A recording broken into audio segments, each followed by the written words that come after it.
Good morning, જય Shri Krishna, Radhe Radhe. Morning બ્લોગની શરૂઆત કરીશું પોઝિટિવ વાઇબ સાથે. તો તમે બધા કેમ છો? આજે વાત કરીશું આપણે એક નવ દંપતી હતા જેની ન્યૂઝ ચાલી રહી છે, સોશિયલ મીડિયા ઉપર ચાલી રહી છે. જે બી પ્લેટફોર્મ આપણે જોઈએ છીએ એના ઉપર એ નવ દંપતીની જ ન્યૂઝ ચાલી રહી છે કે નવ દંપતીને મેરેજ થયાના ઓછો સમય થયો હતો અને એના જે હસબન્ડ છે એ મૃત્યુ પામે છે. હવે હું કયા નવ દંપતીની વાત કરું છું બધા તમે જાણતા જ હશો કે કાલે મેં એક ન્યૂઝ સાંભળી હતી કે જેની અંદર એ નવ દંપતી કોઈક પર્યટક સ્થળ ઉપર જાય છે અને ત્યાં એમની જોડે ઘટના બની જાય છે. ત્યાં એના હસબન્ડની સામું બેઠી હોય છે, એની સામું જે હસબન્ડ હોય છે એ મૃત્યુ પામેલો હોય છે. એણે વિચાર્યું પણ નહીં હોય કે મારી સાથે કોઈ આવી ઘટના બનવાની છે. તો આપણે જે પ્લેસ પર જઈ રહ્યા છીએ આપણે એમ સમજીને જઈએ છીએ કે આ પ્લેસ એકદમ સુરક્ષિત છે.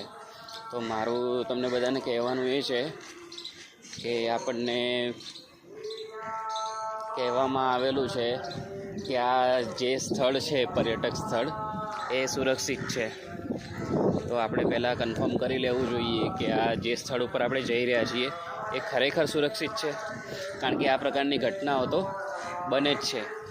ભલે આપણને કહેવામાં આવ્યું હોય, હું ડાયરેક્ટલી કોઈના ઉપર બ્લેમ નથી કરતો કે આ સરકારે કે આ વ્યક્તિએ આપણને કીધું છે કે આ જે સ્થળ છે ત્યાં આ પ્રકારની કોઈ પણ ઘટના બનશે નહીં હવેથી. આ બધું જે પહેલાં જે થતું હતું હવે થશે નહીં, આ સેફ છે. હું ડાયરેક્ટલી નહીં કહી શકતો કઈ ઘટના વિશે, પણ તમે લોકો જે ઘટના બનેલી છે એ ઘટના જાણો જ છો.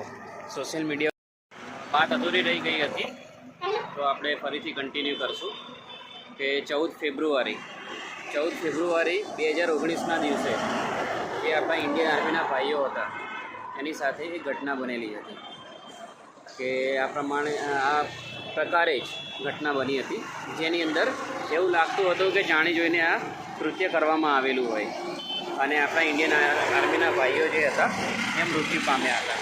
તો આવી જે ઘટના બની છે એક આપણા પર્યટક સ્થળ ઉપર, જેને આપણે સેફ ગણીએ છીએ પણ જે સેફ હોતું નથી. તો આ પ્રમાણેની જે ઘટના થાય છે તો એના વિશે તમારે શું કહેવું છે એના વિશે તમે કહી શકો છો કમેન્ટની અંદર.